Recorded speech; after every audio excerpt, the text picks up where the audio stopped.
Hello बच्चों, मैं संतोष कुमार शर्मा अपने YouTube चैनल फिजिक्स गेटवे पे आप लोगों का स्वागत करता हूं। और आज हम लोग देखेंगे धारा का चुंबकीय प्रभाव, जो कक्षा 10 विज्ञान के लिए थोड़ा पढ़ के और ज्यादा मार्क्स लाने वाला ये कंटेंट है। तो इसलिए आज हम लोग इसको डिस्कस करेंगे। तो चलिए हम लोग देखेंगे धारा का चुंबकीय प्रभाव क्या है, कब से इसकी शुरुआत होती है। तो पहले तो हम लोगों को विद्युत के बारे में पता चला, फिर चुंबक के बारे में भी पता चला, लेकिन ये दोनों ब्रांचेज अलग अलग थी। किसी को नहीं मालूम था कि विद्युत में और चुंबक में कोई संबंध भी है। आज तो हम लोग इलेक्ट्रोमैग्नेटिज्म पढ़ते हैं, लेकिन उस समय किसी को नहीं मालूम था कि विद्युत और चुंबक में कोई संबंध भी है। ये सबसे पहले 1820 में ओस्टेड नाम के एक साइंटिस्ट थे। उन्होंने पाया कि विद्युत धारा में चुंबकीय क्षेत्र उत्पन्न करने का गुण है।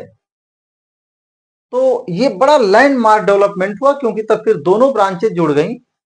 और जैसा कि आप जानते हैं, विद्युत क्षेत्र का स्रोत आवेश है, चार्ज। कहीं भी चार्ज रहेगा तो वहां से विद्युत क्षेत्र उत्पन्न होगा। चुंबकीय क्षेत्र का जो स्रोत है वो धारा है। और धारा का मतलब क्या? गतिमान आवेश। कोई भी आवेश यदि गतिशील है तो उसमें वही धारा हो जाती है, और गतिशील आवेश ही चुंबकीय क्षेत्र उत्पन्न करता है। तो ये ओस्टेड ने, और क्या पाया ओस्टेड ने, इसको हम आप लोगों को बताएं।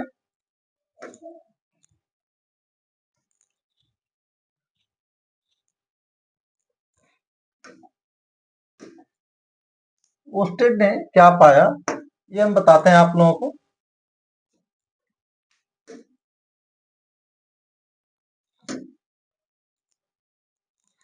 तो ओस्टेड का ये एक्सपेरिमेंट है। उन्होंने देखा कि जब विद्युत धारा प्रवाहित हो रही है और उसके नीचे एक चुंबकीय सुई रखी हुई है। चुंबकीय सुई जानते हैं, वो छोटा सा चुंबक ही है और कुछ नहीं है। और जैसा कि अभी हम लोग और डिटेल्स में इसके चुंबक के बारे में पढ़ लेंगे, तभी हम लोग चुंबकीय धारा के चुंबकीय प्रभाव को जानेंगे। लेकिन सर्वप्रथम जहां से रिलेशन शुरुआत होता है उसकी बात हम करें, तो क्या कहा उन्होंने कि धारा वहन करने वाला चालक चुंबकीय क्षेत्र उत्पन्न करता है। ये उनका कंक्लूजन था। और एक्सपेरिमेंट यही था कि जब कोई चुंबकीय सुई है यहाँ पे मान लीजिए, और इसके ऊपर से धारा प्रवाहित हो रही है या अगल बगल से, तो जहां से भी धारा प्रवाहित होगी तो इसके चारों तरफ चुंबकीय क्षेत्र उत्पन्न होता है। क्योंकि चुंबकीय सुई कहाँ डिफ्लेक्ट होती है? वो जब कोई चुंबकीय क्षेत्र आएगा तभी डिफ्लेक्ट होगी। तो जैसे ही इसमें धारा प्रवाहित की गई, इसमें डिफ्लेक्शन मिला। और इसी को उन्होंने इसी के आधार पर यह किया कि इसका मतलब यह है कि जब विद्युत धारा प्रवाहित हो रही है चालक में, तो उसके चारों तरफ चुंबकीय क्षेत्र उत्पन्न हो रहा है। उसके बाद से ये दिखाया गया, यहाँ पे धारा इधर है और ये नॉर्थ पोल इधर की तरफ और साउथ पोल इधर। और जब यहीं पे धारा की दिशा बदल दी गई, तो जो डिफ्लेक्शन है, विक्षेप हो रहा है चुंबकीय सुई में, उसकी भी दिशा बदल जाती है। जो नॉर्थ पोल इसकी तरफ जा रहा है, अब वो नॉर्थ पोल दूर भगने लगेगा और ये साउथ पोल उसकी तरफ जाएगा। तो और फिर क्या देखा गया कि डिफ्लेक्शन कितना तेजी से होगा, वो इस बात पे डिपेंड करेगा कि चुंबकीय क्षेत्र कितना स्ट्रांग है। और चुंबकीय क्षेत्र कितना स्ट्रांग होगा, वो इस बात पर भी डिपेंड करेगा कि ये धारा जो है वो कितनी स्ट्रांग है। और फिर और आगे उसमें हम लोग देखेंगे कि किन बातों पे वो डिपेंड करेगा। तो इसके बाद अगले उस पे आए हम लोग। तो यहाँ पे क्या था, ओस्टेड के प्रयोग में यही जो अभी हम लोग बात कर रहे थे, वही सारी बातें यहाँ पे भी है। तो आप लोग वीडियो को 2-4 सेकंड रोक करके और इसकी इन बातों को देख सकते हैं कि क्या है यहाँ पर, क्या कर रहा है। सुई के ऊपर तथा इसके समांतर एक तांबे का तार है। ज्यों ही तार में विद्युत धारा प्रवाहित करते हैं, त्यों ही चुंबकीय सुई घूम जाती है। यदि तार को सुई के ऊपर न रखकर नीचे रखें तो सुई विपरीत दिशा में घूमती है। यदि दोनों दशाओं में वैद्युत धारा की दिशा उल्टी कर दें तो सुई भी उल्टी दिशा में घूमती है। क्योंकि चुंबकीय सुई सदैव चुंबकीय क्षेत्र में ही घूमती है, इसी के आधार पे इन्होंने निष्कर्ष निकाला। क्या निष्कर्ष निकाला इन्होंने? अतः स्पष्ट है कि चुंबकीय सुई स्पष्ट है कि तार में विद्युत धारा के बहने से एक चुंबकीय क्षेत्र उत्पन्न हो जाता है, जिसके कारण चुंबकीय सुई घूमती है। तो ओवरऑल कंक्लूजन सिर्फ इसका यही है कि जब किसी चालक में विद्युत धारा प्रवाहित होगी तो उससे एक चुंबकीय क्षेत्र उत्पन्न होगा।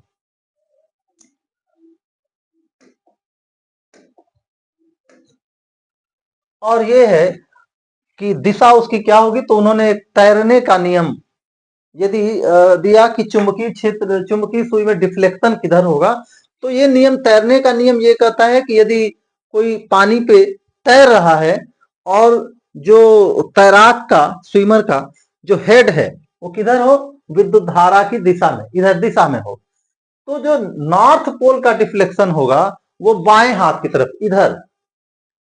क्लियर हुई बात?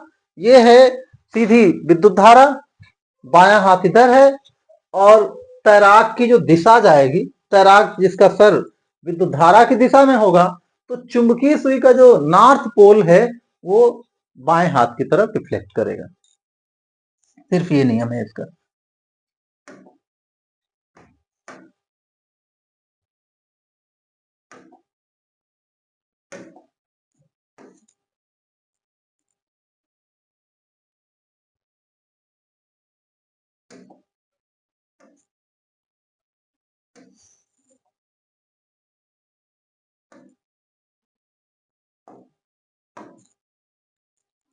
अब हम लोग इसमें और डिटेल्स थोड़ा सा चुंबक के बारे में पहले जान लें, तब हम लोग विद्युत धारा के चुंबकीय प्रभाव को और डिटेल्स में देखेंगे।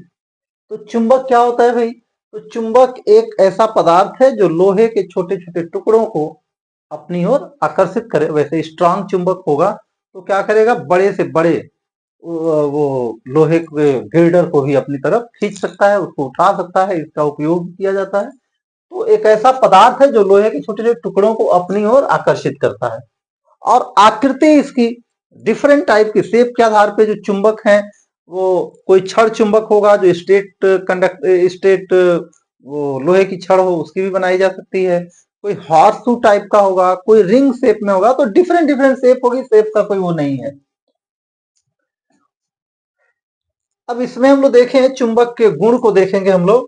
तो चुंबक के गुण में मैं बताऊं, मान लीजिए यही एक चुंबक है, तो इसको पहले गुण में इसमें ये देखा कि जब भी इसको धागे से ऐसे लटका के हम रखें तो हमेशा अपने आप को नॉर्थ साउथ डायरेक्शन में लेके जाता है, हमेशा। तो जो उसका एंड नॉर्थ की तरफ जा रहा था उसका नाम रख दिएगा नॉर्थ पोल, और जो साउथ की तरफ हो रहा था उसको रख दिया गया साउथ पोल। और वो कभी भी, चाहे उसको कहीं भी हम घुमा के छोड़ देंगे, लेकिन वो हमेशा अपने आप को नॉर्थ साउथ डायरेक्शन में ही अलाइन करेगा, और जो इंड नॉर्थ में जा रहा है वो हमेशा ही नॉर्थ की तरफ रहेगा। तो इसके आधार पर उसको नॉर्थ पोल, उत्तरी ध्रुव और दक्षिणी ध्रुव उनके नाम रख दिए गए। जो उत्तर की तरफ था वो उत्तरी ध्रुव, जो दक्षिण की तरफ था वो दक्षिणी ध्रुव। और इसके आधार पे हम ये कह सकते हैं कि चुंबक के ये चुंबक में दो ध्रुव होते हैं, ये जो इसमें हमेशा कि भाई ये इंड हमेशा नॉर्थ और दूसरा वाला इंड हमेशा साउथ। तो इसके आधार पे हम कह सकते हैं कि चुंबक के दो ध्रुव होते हैं या दो ध्रुवों से बने होते हैं। और ये देखा गया कि यदि चुंबक है, ये मान लीजिए ये चुंबक है मान लीजिए, तो देखा जाता है ये नॉर्थ पोल हो गया इसका, और ये साउथ पोल हो गया। तो ये देखा जाता है कि यहाँ पोल के पास में स्ट्रांग मैग्नेटिक फील्ड होता है, स्ट्रांग, बहुत ही स्ट्रांग मैग्नेटिक फील्ड, यहां भी स्ट्रांग मिलेगा। और जैसे जैसे मध्य की तरफ जाते हैं चुंबकीय क्षेत्र की तीव्रता कम होते जाती है, जैसे जैसे बीच की तरफ आएंगे चुंबकीय क्षेत्र की तीव्रता वहां पे कम होते जाएगी, और एक ठीक बीच में तो शून्य भी हो जाएगा। तो दूसरा कह रहा है कि चुंबक के ध्रुवों पर चुंबकत्व तो सबसे अधिक होता है और मध्य की ओर घटते जाता है। उसके बाद बात करें हम लोग कि जब हम कभी किसी चुंबक को देखते हैं कि यदि हम चाहे उसके नॉर्थ पोल और साउथ पोल को, अच्छा यहाँ पे प्रतीक ये है कि दोनों जो नॉर्थ पोल को पास में लाएं, मतलब एक चुंबक का नॉर्थ पोल दूसरे चुंबक का नॉर्थ पोल, यदि उनको पास में लाएं तो उनके बीच क्या होता है, प्रतिकर्षण होता है। साउथ पोल को भी लाएंगे तो भी क्या होगा, प्रतिकर्षण होगा। लेकिन एक नॉर्थ पोल और दूसरे चुंबक का साउथ पोल लाएंगे तो दोनों चिपक जाएंगे। इसका मतलब क्या हो गया, इसके आधार पर क्या कंक्लूजन निकाला जा सकता है कि चुंबक के विपरीत ध्रुवों में आकर्षण होता है और सजातीय ध्रुवों में क्या होता, ये प्रतिकर्षण होता है। नॉर्थ पोल प्रतिकर्षण, साउथ पोल प्रतिकर्षण। नॉर्थ पोल और साउथ पोल एक लाएंगे तो वहां पे आकर्षण होगा और दोनों पक जाएंगे। उसके बाद यहां पर एक लाइन है, एक अकेले चुंबकत्व ध्रुव का कोई अस्तित्व नहीं होता है। चुंबकीय ध्रुव कोई ना, ये मतलब कि इसको शॉर्ट में कहते हैं कि monopole does not exist. Monopole does not exist, monopole होता ही नहीं है। मोनोपोल डज नॉट एग्जिस्ट, अकेला नहीं होता है। क्या क्या देखा गया ऐसा, तो इसमें ये देखा गया कि मान लीजिए यहां पर एक ये नॉर्थ पोल और साउथ पोल है, इसको दो टुकड़े कर दिए गए, तो यहां पर ये नॉर्थ पोल, यहां भी एक साउथ पोल बन गया और यहां पर नॉर्थ पोल और ये साउथ पोल। बीच से जो टुकड़ा हुआ उसमें भी फिर से क्या हो गए, दो मैग्नेट मिल गए। फिर इसको और टुकड़े कर दिए जाए तो फिर से ये नॉर्थ पोल, दो टुकड़े यदि इसको हम ऐसे कर देंगे तो ये भी फिर से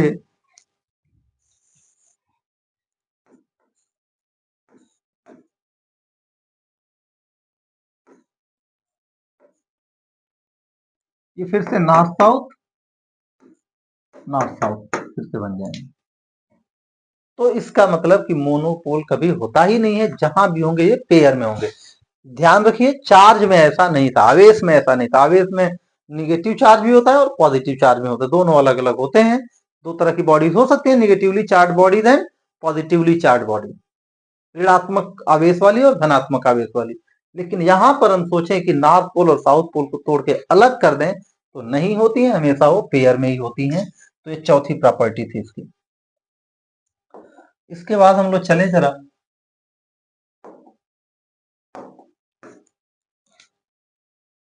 हाँ, चुंबकीय क्षेत्र। चुंबकीय क्षेत्र क्या होता है, तो जब किसी चुंबक को हम कहीं रख दिए, मान लीजिए ये चुंबक है हमारा,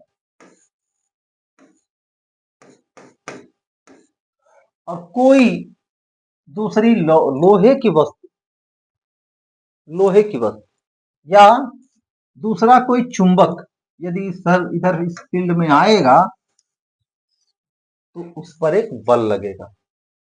तो इसकी परिभाषा क्या होती है कि चुंबक के चारों ओर का वह क्षेत्र जिसमें कोई अन्य चुंबक या कोई चुंबकीय पदार्थ जैसे लोहा है, निकल है, तो ये सब लोहा और निकल क्या है, दोनों चुंबकीय पदार्थ हैं। तो ऐसे वो पदार्थ यदि इसके बीच में आते हैं तो उनपे एक बल काम करने लगेगा, तो वही क्षेत्र इसका हो जाएगा चुंबकीय क्षेत्र। क्लियर हुई बात। आगे इसके बाद हम देखें,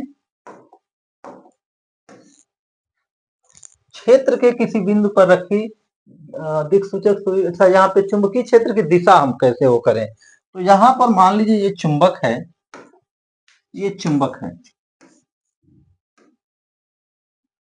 और यहां पर चुंबक तो वैसे तो वो अलग होता नहीं है, नॉर्थ पोल साउथ पोल। लेकिन इमेजिन करिए कि नॉर्थ पोल यदि अलग हो जाए, ये नॉर्थ पोल है और ये साउथ पोल है, तो यदि एक हम सिर्फ नॉर्थ पोल की बात करें कि कोई नॉर्थ पोल यहां होता तो यहां रखेंगे तो इधर की तरफ आएगा, यहां रख दिए यदि नॉर्थ पोल को तो इधर, सॉरी, नॉर्थ पोल को यहां रख देंगे तब तो ये इससे दूर जाएगा, यहां रख दिए तो ये इससे क्या होगा, दूर की तरफ जाएगा। अब यदि यहां रख देंगे नॉर्थ पोल को हम तो क्या होगा, ये इससे दूर जाएगा, इधर की तरफ कहीं जाएगा। और इस पाथ को यदि हम ट्रेस करें, नॉर्थ पोल कहां कहां जा रहा है उस पाथ को हम ट्रेस करेंगे तो जिस दिशा में वो जाएगा उस बिंदु पर वही उसकी दिशा हो जाएगी। जिस दिशा में, जब उदाहरण के लिए यहां पर रखे तो ये इधर की तरफ आ रहा है, तो यहां पर चुंबकीय क्षेत्र की दिशा इधर है। इस पॉइंट पे रख दिए तो यहाँ चुंबकीय क्षेत्र की दिशा इससे दूर की तरफ है। यहां रख दिए तो चुंबकीय क्षेत्र की दिशा इससे फिर इधर की तरफ है। यहाँ कोई नॉर्थ पोल रहता यहाँ पर, तो इसकी दिशा इधर की तरफ, साउथ पोल की तरफ अट्रैक्ट होती। तो इसकी दिशा हर बिंदु पे अलग अलग होगी। और कैसे उसको वो करेंगे, तो यदि कोई चीज इस क्षेत्र में, मान लीजिए हम कोई चुंबकीय सुई लेके आ जाए, कोई चुंबकीय सुई यहाँ पे हम रखें, तो ये चुंबकीय सुई मान लीजिए, और इधर हो गया इसका नॉर्थ पोल और ये साउथ पोल।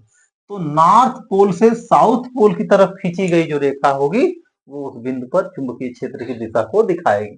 तो यहाँ पर दिशा की परिभाषा देखिए क्या दिया गया कि क्षेत्र के किसी बिंदु पर रखी दिक्सूचक सुई के दक्षिणी ध्रुव से उत्तरी ध्रुव की ओर खींची गई रेखा की दिशा में होती है उस बिंदु पर चुंबकीय क्षेत्र की दिशा। उसके बाद बात करें चुंबकीय क्षेत्र की तीव्रता। तो ये जो इसके साथ में तीव्रता कितनी होगी ये जानने के लिए हम लोग ये भी जाने पहले कि चुंबकीय बल रेखाएं होती हैं कुछ। चुंबकीय बल रेखाएं क्या होती हैं, तो पहली बात तो ये जाने कि वो काल्पनिक रेखाएं होती हैं। और क्या कैसी होंगी, तो काल्पनिक रेखाएं इस तरह से होंगी। यदि हम चुंबकीय सुई इसी तरह से ले लें और उसके नॉर्थ पोल को, पहले मान लीजिए यहाँ चुंबकीय सुई यहाँ रख दिए, फिर यहाँ रख दिए, ये होगा क्या, नॉर्थ पोल है तो इसका नॉर्थ पोल इधर की तरफ हो जाएगा।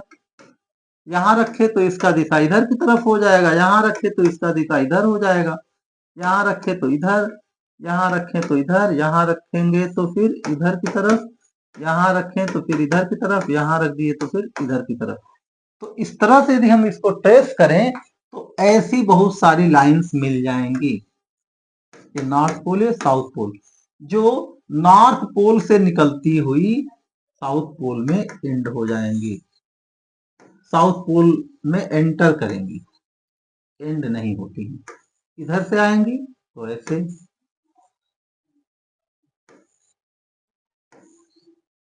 दिशा देखिए ऐसी,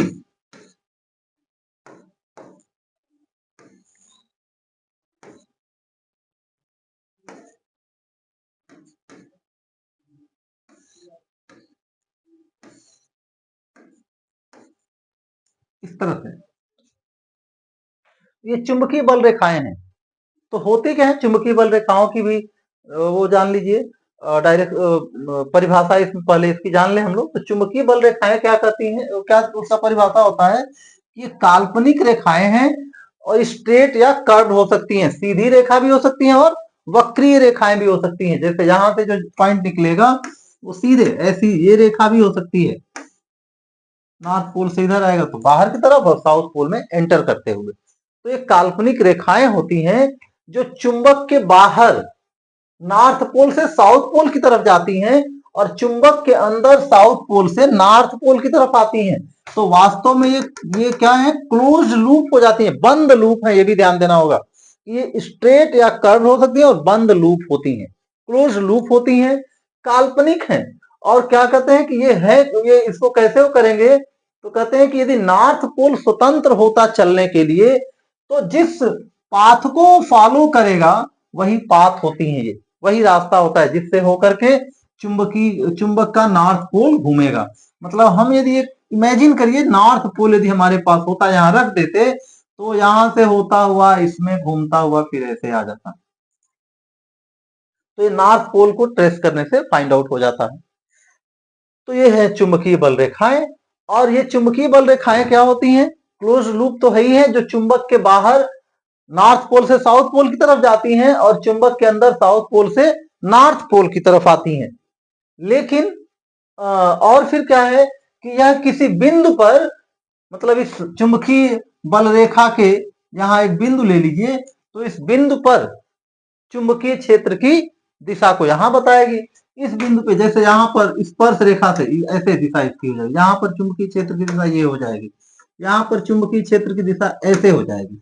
ये चुंबकीय क्षेत्र की दिशाओं की दिशा है। तो ये जो चुंबकीय बल रेखाएं हैं, यदि पूछा जाए कि क्या है ये, तो वो बंद लूप है जो चुंबकीय क्षेत्र की दिशा को अनवरत दिखाती है, कंटिन्यू, कि भाई यहां के बाद चुंबकीय क्षेत्र की दिशा ये हो गई, यहां के बाद इसकी दिशा इधर हो गई, यहां के बाद इसकी दिशा इधर हो गई, यहां के बाद इसकी दिशा इधर हो गई, तो उसको कंटिन्यू दिखाती हैं।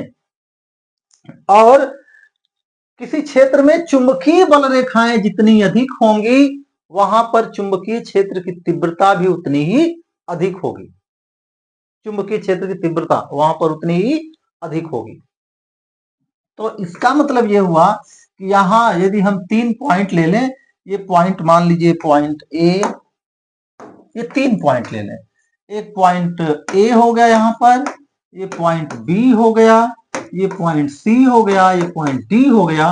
तो जैसे जैसे हम दूर जा रहे हैं, इन चुंबकीय बल रेखाओं के बीच की दूरी क्या हो रही है, बढ़ते जा रही है, या ये कहें कि इनकी डेंसिटी कम होते जा रही है, चुंबकीय बल रेखाओं की संख्या प्रति इकाई क्षेत्र में कम होते जा रही है। और इस वजह से इसका मतलब ये हुआ कि जब हम इधर बढ़ रहे हैं तो चुंबकीय क्षेत्र का तीव्रता कम होते जा रहा है। वैसे भी पढ़े थे कि ध्रुवों पे इसका वैल्यू सर्वाधिक होता है, और जब इससे दूर जाएंगे तो भी घटेगा, और मध्य की तरफ आएंगे तो भी घटेगा चुंबकीय क्षेत्र की तीव्रता।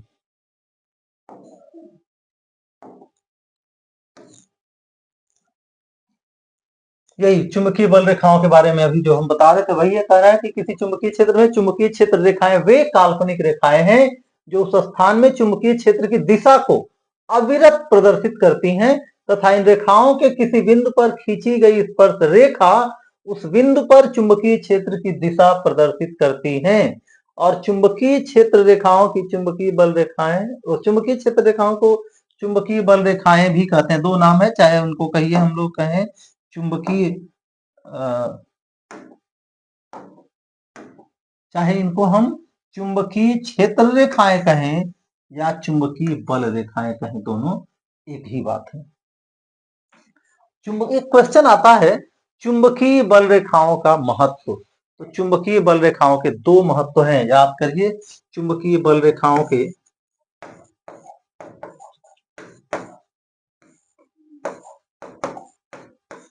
ये आता है, कई बार पूछा गया है, रेखाओं का महत्व क्यों हम इसको, क्योंकि ये रेखाएं तो काल्पनिक हैं, लेकिन इनका महत्व क्या है, क्यों हम पढ़ते हैं। तो पहली बात, क्या महत्व है इसका, ये चुंबकीय क्षेत्र की दिशा को बताती हैं।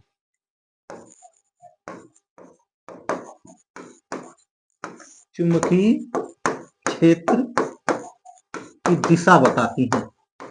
क्या बताया था कि कैसी होती है दिशा, तो चुंबक वो उस बिंदु पर चुंबकीय क्षेत्र रेखा की दिशा कैसे बताएगी, तो जैसा कि मैं उधर दिखाया था कि यदि चुंबकीय ये मान लीजिए चुंबकीय बल रेखा है, तो इस पॉइंट पे इसका चुंबकीय क्षेत्र चाहिए, तो उस पर स्पर्श रेखा वो खींच देंगे, तो स्पर्श रेखा बताएगा कि चुंबकीय क्षेत्र की दिशा क्या होगी।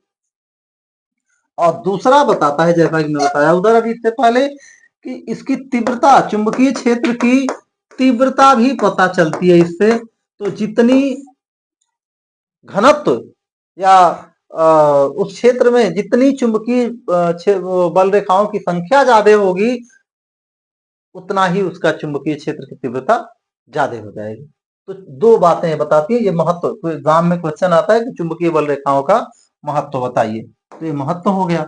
और इसके साथ ही गुण में भी जब हम पढ़ेंगे कि चुंबकीय बल रेखाओं के गुण, तो वहां भी ये चीज आएगा। तो चुंबकीय क्षेत्र रेखाओं के गुण में क्या है, चुंबक के बाहर, वही जो बताया था उधर कि चुंबक के बाहर चुंबकीय क्षेत्र रेखाओं की दिशा उत्तरी ध्रुव से, देखो भाई ये जानना है कहां पर, तो चुंबक के बाहर दिशा क्या है इसकी, दिशा उत्तरी ध्रुव से दक्षिणी ध्रुव की ओर, और चुंबक के अंदर क्या है भाई, दक्षिणी ध्रुव से उत्तरी ध्रुव की ओर होती है, और ये बंद वक्र होती हैं। दूसरा क्या है कि चुंबकीय क्षेत्र रेखा के किसी बिंदु पर खींची गई स्पर्श रेखा उस बिंदु पर चुंबकीय क्षेत्र की दिशा को प्रदर्शित करती है, ये इसके गुण में भी आएगा। और जब आपसे पूछे कि चुंबकीय बल रेखाओं का महत्व क्या है, तो महत्व में भी ये बात आएगी कि ये पहला जो लिखे थे कि इसका महत्व क्या है वो। उसके बाद हम लोग अगले गुण पे चले इसके। आगे देखिए, चुंबकीय क्षेत्र रेखाएं एक दूसरे को कभी नहीं, ये बड़ा इंपॉर्टेंट है, कभी नहीं काटती हैं। तो क्यों नहीं काटती हैं, इस पे क्वेश्चन होता है। तो ध्यान से पढ़िए, कह रहे हैं चुंबकीय क्षेत्र रेखाएं एक दूसरे को कभी नहीं काटती हैं। क्योंकि यहाँ शॉर्ट ले, क्योंकि एक बिंदु पर चुंबकीय क्षेत्र की दो दिशाएं संभव नहीं है। यहाँ पे मैं आप लोगों को एक बात बताऊं कि चुंबकीय क्षेत्र एक सदिश राशि है, और सदिश राशि में क्या होता है भाई, वो उसमें मैग्नीट्यूड भी होगा, परिमाण भी होगा, कितना है ये भी होगा, और दिशा भी होगी कि वो किस दिशा में है। तो दोनों में से यदि सदिश राशि है कोई, तो दोनों में से कोई एक भी चेंज होता है, इसका मतलब उसका वैल्यू चेंज हो गया। तो एक बिंदु पर चुंबकीय क्षेत्र दो तो होगा नहीं। अब इसको, अपनी बात को यदि सिद्ध करना हो, अपनी बात को साबित करके दिखाना हो, तो उसके लिए क्या लॉजिक होगा, तो इसको ऐसे करते हैं कि मान लीजिए कोई बिंदु है, यही कोई बिंदु है, मान लीजिए बिंदु P, ये बिंदु P है मान लीजिए।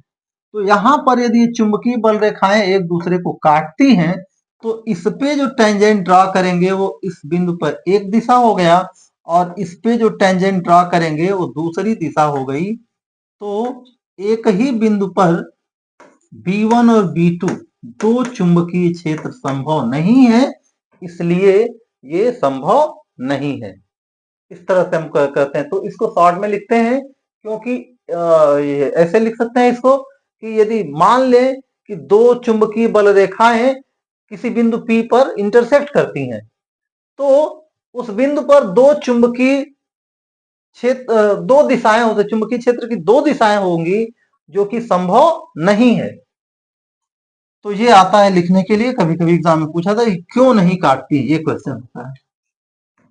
फिर क्या देखें हम लोग, किसी स्थान पर चुंबकीय क्षेत्र की सघनता उस स्थान पर चुंबकीय क्षेत्र की तीव्रता के अनुक्रमानुपाती होती है। जितनी ज्यादा वो स्ट्रांग होगी चुंबकीय क्षेत्र, वहां चुंबकीय बल रेखाएं उतनी पास पास होंगी। और एक समान चुंबकीय क्षेत्र, हाँ ये अक्सर एक समान चुंबकीय क्षेत्र में वो रेखाएं कैसी हो जाएंगी, तो समानांतर हो जाएंगी। ऐसी एक समान चुंबकीय क्षेत्र, ये वाला एक समान चुंबकीय क्षेत्र में रेखाएं कैसी हो जाएंगी, एक दूसरे के समांतर होंगी, और उनके बीच की जो दूरी है वो भी समान रहेगी, बराबर बराबर दूरियों पे रहेंगी। ये रहा चुंबकीय क्षेत्र, चुंबकीय बल रेखाएं। इनके टर्म में हम लोगों के टॉपिक में जो है वो उसको पढ़ेंगे। हालांकि इस पे क्वेश्चन उतने नहीं बनेंगे, लेकिन हम लोगों को धारा का चुंबकीय प्रभाव जानना है, तो इसके लिए जरूरी होगा ये जाने कि चुंबकीय क्षेत्र का व्यवहार कैसा है, उनकी पहचान क्या होगी। इसलिए ये सारी बातें हम लोगों को पढ़नी थी। आगे चलते हैं हम।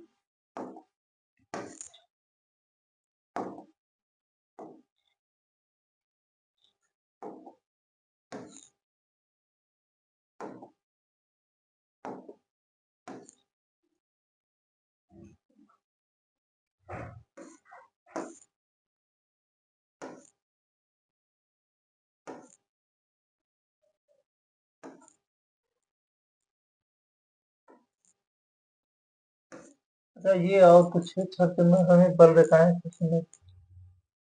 हाँ, यहाँ पर जो हम चुंबकीय बल रेखाओं की बात करें, कि चुंबकीय बल रेखाएं जब हम खींचना चाहेंगे, ड्रा करके दिखाना चाहेंगे, तो एक्चुअली क्या होता है, एक और चुंबक है जिसको जिक्र कर लेना जरूरी होगा, और वो चुंबक है पृथ्वी के अंदर का चुंबक। हमको सिर्फ ये मालूम है, अभी तक साइंटिस्ट को ये मालूम है कि एक चुंबकीय क्षेत्र है पृथ्वी के का, और वो चुंबक का अभी तक कोई स्रोत सॉलिड मालूम नहीं है कि वो चुंबकीय क्षेत्र कैसे है, लेकिन ये मालूम है कि वो चुंबकीय क्षेत्र है। अब उसकी दिशा वगैरह क्या है, तो जब हम एक छड़ चुंबक को ऐसे रखते हैं, तो वो हमेशा अपने आप को नॉर्थ साउथ डायरेक्शन में लेके जाता है। तो नॉर्थ में जाएगा तो उसको तो हम लोगों ने नाम नॉर्थ पोल रख लिया है। तो नॉर्थ पोल जिधर जा रहा है उधर क्या होगा, उधर तो साउथ पोल होगा, जो दूसरे वाले हम अर्थ के चुंबकीय क्षेत्र की बात कर रहे हैं।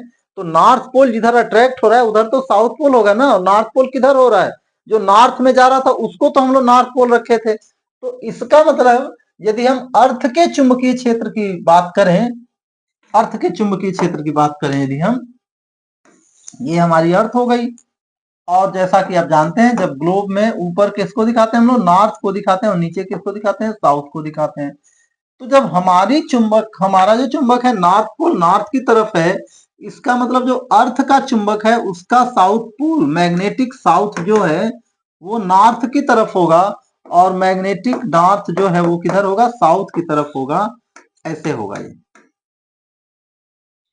तो ये इमेजिन किया जाता है कि अर्थ के अंदर भी एक चुंबक है जिसका south pole, magnetic south north की तरफ है, और मैग्नेटिक नॉर्थ किधर है, साउथ की तरफ है। उल्टा है ये, क्योंकि हमने ऑलरेडी अपने मैग्नेट को क्या रख लिया था, जिधर नॉर्थ की तरफ जो पोल जा रहा था उसका नॉर्थ पोल, और साउथ की तरफ जो जा रहा था साउथ पोल। तो यदि इधर अर्थ का भी नॉर्थ पोल इधर होता तो हमारा नॉर्थ पोल यहाँ नहीं रुक पाता। इसलिए अर्थ का जो इधर क्या इमेजिन किया गया कि इधर अर्थ का क्या है, साउथ पोल है। तो मैग्नेटिक साउथ, जोग्राफिकल नॉर्थ है जो, जोग्राफिकल नॉर्थ, जोग्राफिकल साउथ। तो जिधर जोग्राफिकल नॉर्थ है उधर मैग्नेटिक साउथ है, और जिधर जोग्राफिकल साउथ है उधर मैग्नेटिक नॉर्थ है। तो अब हम क्या बात करें कि अर्थ के चुंबकीय क्षेत्र का, तो उसकी दिशा होती है किधर, उत्तर से, उसकी दिशा मैग्नेटिक साउथ से नॉर्थ की तरफ।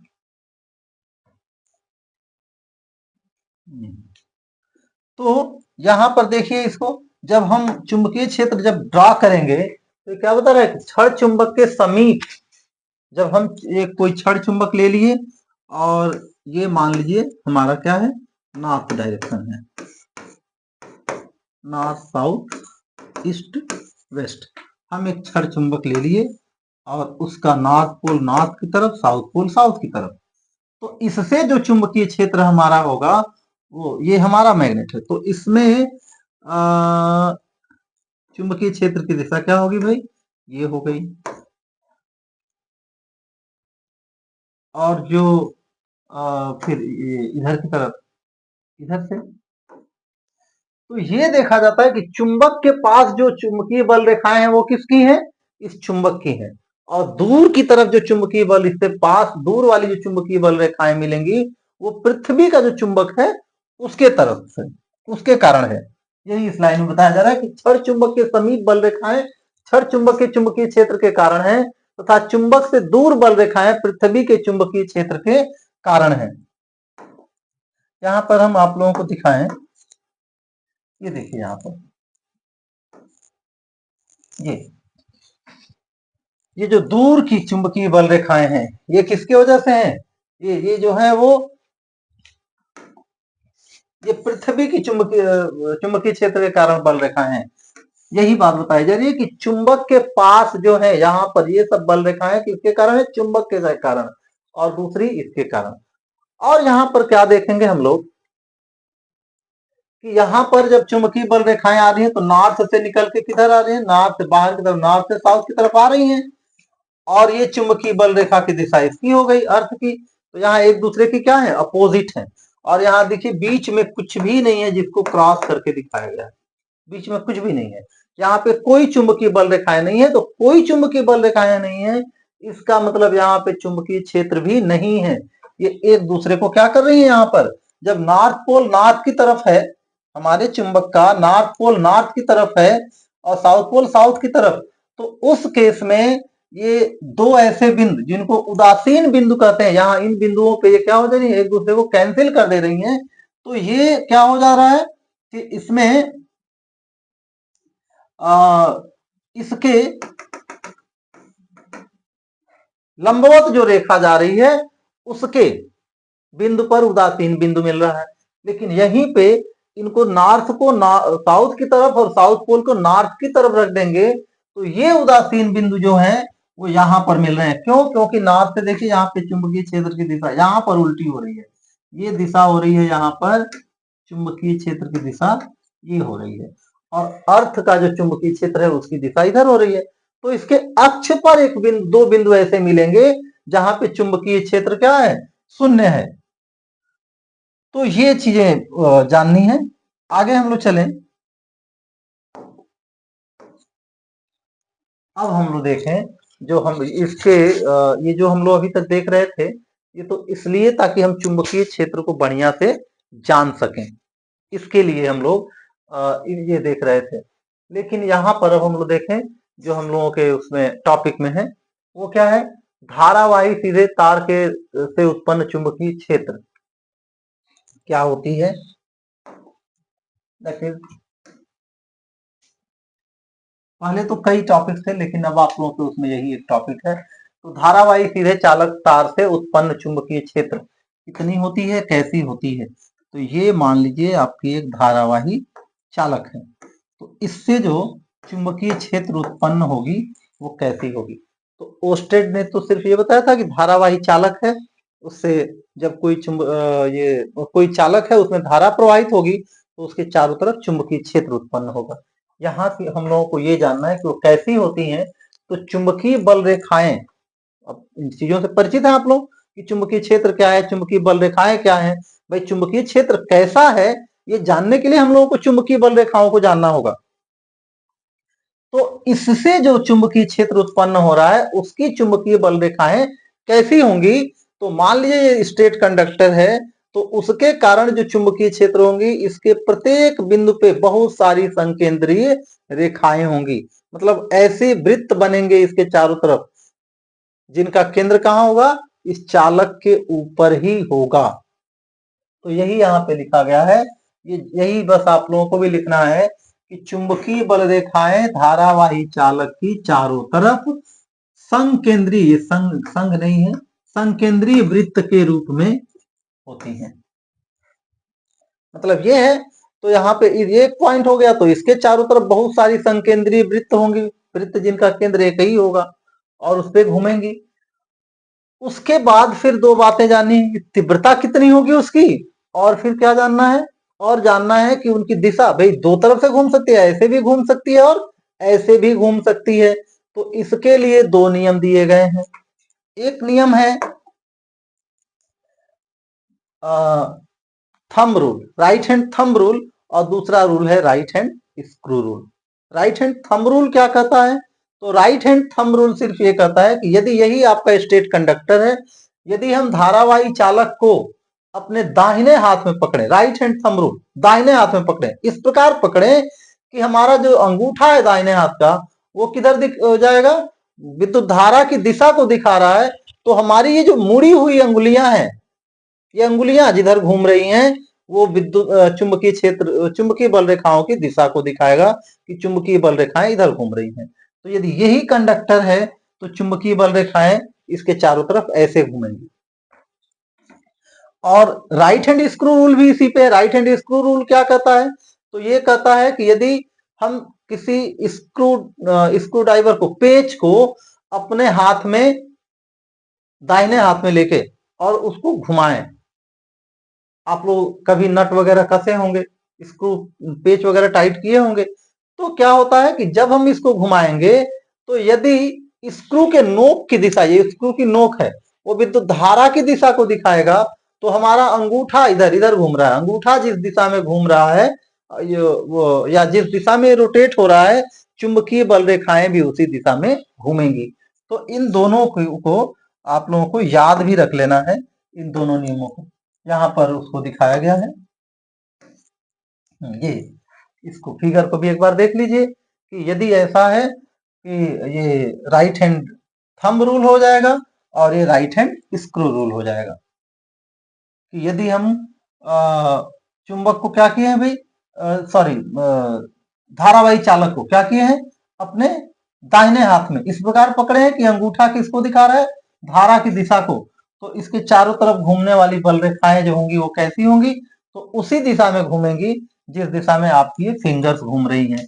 और पेच का नियम क्या कहता है, ये भी दाहिने हाथ के पेच का नियम, ये क्या कहता है, यदि हम दाहिने हाथ में किसी पेच को पकड़े और इस प्रकार पकड़े कि पेच की दिशा किधर हो, धारा की दिशा में हो, तो पेच जिधर रोटेट कर रहा है वही दिशा होगी चुंबकीय बल रेखाओं के घूमने की दिशा। वो दोनों यहाँ पे क्या हुआ, दाहिने हाथ के अंगूठे का नियम, वीडियो को एक दो सेकंड रोक करके आप लोग इसको देख लीजिएगा क्या है, वही जो मैं बताया वही यहाँ पे लिखा हुआ है। क्या कर रहा है, यदि हम दाएं हाथ में वैद्युत धारा ले जाने वाले तार इस प्रकार पकड़े कि अंगुलियां तार में लिपटी हो और अंगूठा वैद्युत धारा की दिशा में हो, तो लिपटी हुई अंगुलियों की दिशा चुंबकीय बल रेखाओं की दिशा होगी। और यदि हम पेच राइट हैंड स्क्रू रूल जो है दक्षिणावर्त पेच का नियम, तो ये क्या कहता है, यदि हम पेच कसते समय पेचकस को दाएं हाथ में पकड़कर इस प्रकार घुमाएं कि पेच की नोक धारा बहने की दिशा में चले, तो जिस दिशा में पेच को घुमाने के लिए अंगूठा घूमता है वही चुंबकीय बल रेखाओं के घूमने की दिशा होगी। धारावाही चालक द्वारा उत्पन्न चुंबकीय क्षेत्र की तीव्रता कितनी होगी, इसकी बात हम करें तो मान लीजिए यहां पर ये धारावाही चालक हो गया, इसमें धारा आई है, तो इसके चारों तरफ चुंबकीय क्षेत्र होगा। हमको किसी एक बिंदु पे चुंबकीय क्षेत्र की तीव्रता निकालनी हो, इस बिंदु पर पॉइंट पी मान लीजिए, तो यहाँ पर चुंबकीय क्षेत्र की तीव्रता और दिशा क्या होगी, तो ये किन बातों पे डिपेंड करेगा, तो ये देखा गया है कि B डायरेक्टली प्रोपोर्शनल टू क्या हो जाएगा भाई, B directly proportional to I। जितनी ज्यादा धारा होगी, तो क्वेश्चन कभी कभार होगा कि ये कोई धारा है, कोई चालक है, इसमें 5 एम्पियर की धारा प्रवाहित हो रही है, तो चुंबकीय क्षेत्र 10 टेस्ला है, तो उसमें धारा को डबल कर दिया गया, तो चुंबकीय क्षेत्र की तीव्रता क्या होगी, तो 20 टेस्ला हो जाएगी। हाँ, यहाँ पे एक बात और कि चुंबकीय क्षेत्र की तीव्रता का मात्रक क्या होता है, तो एक मात्रक होता है उसका टेस्ला, एसआई मात्रक। ये चलिए इसके बाद उसको हम अभी बताते हैं। तो एक टेस्ला होता है, एक वेबर पर मीटर स्क्वायर होता है, और एक एम्पियर और न्यूटन के टर्म में दिया जाता है। तो यहाँ पर हो गया B is directly proportional to I. और ये दूरी, भाई स्रोत इसका क्या है ध्यान दीजिए, तो इसका स्रोत क्या है भाई, धारा। तो एक तो धारा जितना बढ़ेगा वो बढ़ेगा, और धारा से दूरी, स्रोत से दूरी जितनी घटते जाएगी, तो कोई भी फील्ड क्या होगा, उतना ही कम होते जाएगा। तो ये दूरी जितनी बढ़ेगी इसका मान उतना ही कम होते जाएगा, तो इसके व्युत्क्रमानुपाती होता है। नंबर 1 धारा के अनुक्रमानुपाती, और नंबर 2 धारा उससे चालक से दूरी के व्युत्क्रमानुपाती होता है इसका वैल्यू। दोनों को एक साथ मिला दें तो ये होता है बी डायरेक्टली प्रोपोर्शनल टू आई बटे आर, ये हो जाता है। और टोटल वैल्यू कितना होगा इसका, तो बी का value mu 0 by 4 pi into 2i by R होता है। एक्चुअली म्यू 0 का एक वैल्यू होता है, म्यू 0 का एक वैल्यू होता है, उस वैल्यू के कारण इसको अब सोचते हैं 2 कटा सकते हैं, ऑफकोर्स कटा सकते हैं, कई जगह का वैल्यू आएगा म्यू 0 आई बाई 2 आर आ जाता है, 2 पाई आर आ जाता है। लेकिन यहाँ पे हम इसलिए रखते हैं कि ये जो वैल्यू है कांस्टेंट है, और इस कांस्टेंट का वैल्यू होता है म्यू 0 बाई 4 का जो वैल्यू होता है वो 10 to the power minus 7, 10 to the power minus 7 tesla meter per ampere, tesla meter per ampere, ये इसका यूनिट होता है। तो इसलिए इसको हम लोग एक साथ ही रहने देते हैं, तो इस फॉर्म में इसको नोट करते हैं। यदि कोई न्यूमेरिकल प्रॉब्लम आ जाए तो इस फॉर्मूले से हम लोग कर लेंगे।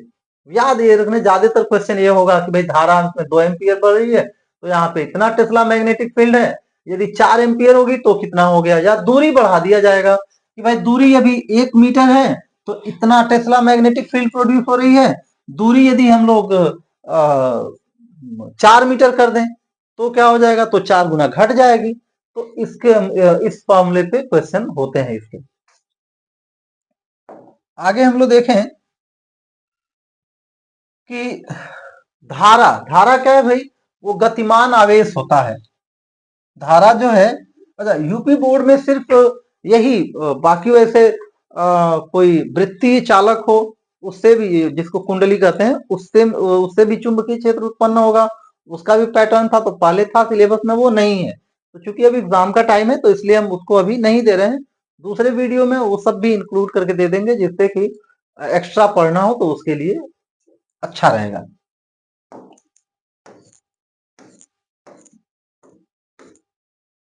हाँ एक चीज ऐसा, ये तो उसके लिए ये भी आप देख ही लीजिए, पता ना इसमें आ ही जाए, कोई कभी कभार एक्स्ट्रा क्वेश्चन भी आ जाता है। तो ये क्या है, चुंबकीय बल रेखाएं कुंडली के तल के भीतर क्यों जाती हैं, तो हाँ ये यहाँ पर ये ऐसा है, मान लीजिए कि कोई धारा है ऐसी वृत्ताकार कुंडली के रूप में, तो इससे चुंबकीय क्षेत्र कैसा उत्पन्न होगा। तो ये हेडिंग आपका है, वृत्ताकार धारावाहिक कुंडली के कारण चुंबकीय क्षेत्र। यदि ऐसा कुंडली है, यहां देखिए सेल से धारा इधर से प्रवाहित होगी, धारा इस तरह से चलेगी, तो ये देखा गया कि इसके भाई ये एक, यदि इस तार को खोल के आप सीधा कर दें तो ये भी ऐसे ही कंडक्टर हो जाएगा और उससे चुंबकीय बल रेखाएं जैसी थी वो रहेंगी। अब उसको सर्कल बना लीजिए, तो सर्कल बना लेंगे तो ये सर्कल बन गया, तो यहाँ पर ये इस बिंदु पर भी चुंबकीय बल रेखाएं इसके संकेंद्रीय वृत्त होंगी, इस बिंदु पर भी होंगी, सभी बिंदुओं पर होंगी, यहां पर भी होंगी, यहां पर भी होंगी, यहां भी होंगी, यहां भी होंगी, यहां भी होंगी। जो ये संकेंद्रीय वृत्त है सब जगह है, और सभी वृत्तीय रेखाएं क्या होती हैं, बाहर से तो ऐसे फैली हुई होंगी, लेकिन सबको सबकी सब इस लूप के अंदर से ही पास करेंगी। तो इसमें ये देखा गया कि जो लूप है उसके अंदर चुंबकीय क्षेत्र की तीव्रता अधिक है, और जो बाहर है वहां पे चुंबकीय क्षेत्र लगभग क्या है भाई, नगण्य है, वहां पे चुंबकीय क्षेत्र स्ट्रांग नहीं है। तो उसके बाद बात आई कि ये कितनी होंगी, तो ये देखा गया कि ये जो चुंबकीय क्षेत्र की तीव्रता होगी बी डायरेक्टली प्रोपोर्शनल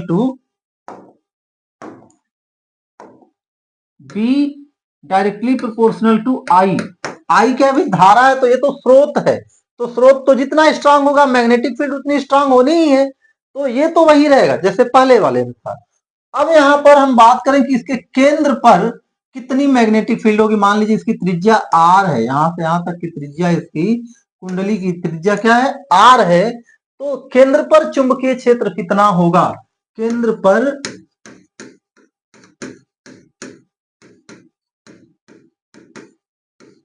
चुंबकीय क्षेत्र, तो B directly proportional to I होगा, और क्या है कि इसमें B inversely proportional to R, त्रिज्या के व्युत्क्रमानुपाती, मतलब जितना बड़ा लूप होगा उसके केंद्र पर उतनी ही या उसके अंदर चुंबकीय क्षेत्र की तीव्रता उतनी ही क्या होगी, स्ट्रांग होगी। वृत्त जितना बड़ा होगा, त्रिज्या जितनी बढ़ती जाएगी वो कम हो जाएगी, धारा जितनी बढ़ती जाएगी वो उतनी बढ़ जाएगी। और हाँ, यदि ये लूप में सिंगल लूप है तब तो इसका जो वैल्यू होता है, ये होता है बी का value mu zero I by R, इसका पाई भी गायब हो जाता है, mu zero I by R, 2 pi R 2 pi 2 R, ये वैल्यू। तो इस पे क्वेश्चन, अच्छा यहाँ पे यदि नंबर ऑफ टर्न्स बढ़ा दें, एक के बदले n कर दें, तो यहाँ म्यू जीरो एन आई, वो चुंबकीय क्षेत्र भी n टाइम्स बढ़ जाएगा। 2 लूप कर दिए तो 2 गुना, 3 लूप 3 टर्न कर दिए तो 3 गुना, 4 टर्न कर दिए तो 4 गुना। इसमें दिशा कैसे डिसाइड करेंगे, तो दिशा डिसाइड करने के लिए यहां पर क्लॉक रूल का यूज कर लेते हैं। ये क्लॉक रूल ये क्या कहता है, यदि हम कुंडली को देखते हैं, ये मान लीजिए कुंडली है ये, और आप इसको सामने से देख रहे हैं अपने तरफ से, यदि उसमें चुंबकीय क्षेत्र की दिशा ऐसे हो रही है, किधर, सॉरी विद्युत धारा किधर घूम रही है इस लूप में, क्लॉकवाइज, यदि क्लॉकवाइज घूम रही है तो वहां पर ये साउथ पोल जैसे बन जाएगा, ये बना के दिखाया गया है, तो वहां पे साउथ पोल बन जाएगा। और यदि दिशा आपको धारा की दिशा कैसे दिख रही है, एंटी क्लॉकवाइज घूमते दिखे तो वहां पर नॉर्थ पोल बन जाएगा। वैसे यदि आप देखेंगे बुक में, अपनी कॉपी में, पेपर में बना के देख लीजिएगा कि यदि कोई एक पेपर ले लीजिए, उसमें इस तरह से बनाइए और इसमें एक में दिखाइए विद्युत धारा की दिशा क्लॉकवाइज दिखाइए। जब आप अपने तरफ से देखेंगे, इधर से देखेंगे, तो वही दिशा जो क्लॉकवाइज दिख रही है, यदि इसके पीछे जाके देखेंगे तो यही दिशा एंटी क्लॉकवाइज दिखेगी। मतलब यदि ये लूप है, इसमें धारा इधर की तरफ हम देख रहे हैं, इधर साउथ पोल बना, क्लॉकवाइज है, तो दूसरे साइड में दूसरे तरफ क्या होगा, वो एंटी क्लॉकवाइज होगा। ये मान लीजिए यदि ऐसा प्लेन होता, इसमें आपकी वो धारा होती, तो इधर यदि हम देख रहे हैं तो साउथ पोल यदि दिखेगा, तो इसके दूसरे साइड में क्या बन जाएगा, नॉर्थ पोल बन जाएगा। तो ये मैं बता रहा था इसमें। एक बात और इसमें देख लें, फिर हम लोग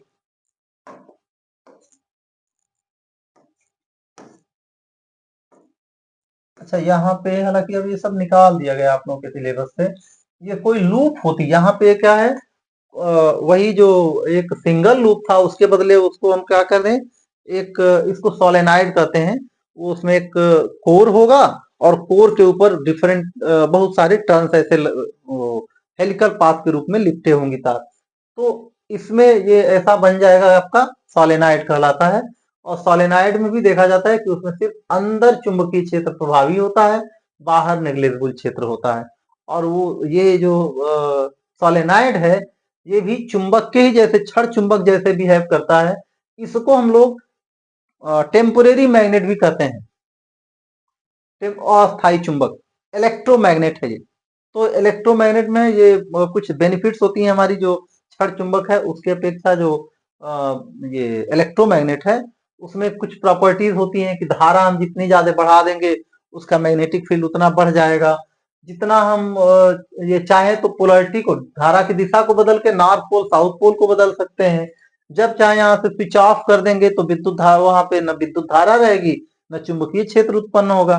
तो ये सारी फ्लेक्सिबिलिटीज इलेक्ट्रोमैग्नेट के साथ होती हैं। कभी कभार आता है इलेक्ट्रोमैग्नेट और उसके बीच में अंतर लिखने के लिए। तो अब चूंकि सिलेबस में नहीं है तो इसलिए कम चांस है, लेकिन फिर भी पहले तो सारा कुछ था सिलेबस में, आते रहता था, थोड़ा ये भी हम बता दे रहे हैं। इसके बाद अगले इसमें वीडियो में हम आप लोगों को कुछ इस पे रिलेटेड न्यूमेरिकल प्रॉब्लम्स बता देंगे, उसको देख लीजिएगा। आज के वीडियो में सिर्फ इतना ही, नहीं तो वीडियो बहुत लंबा हो जाएगा। इसके जस्ट पार्ट 2 में कुछ न्यूमेरिकल प्रॉब्लम्स और एग्जाम में कुछ और पूछे गए क्वेश्चंस को डिस्कस करेंगे।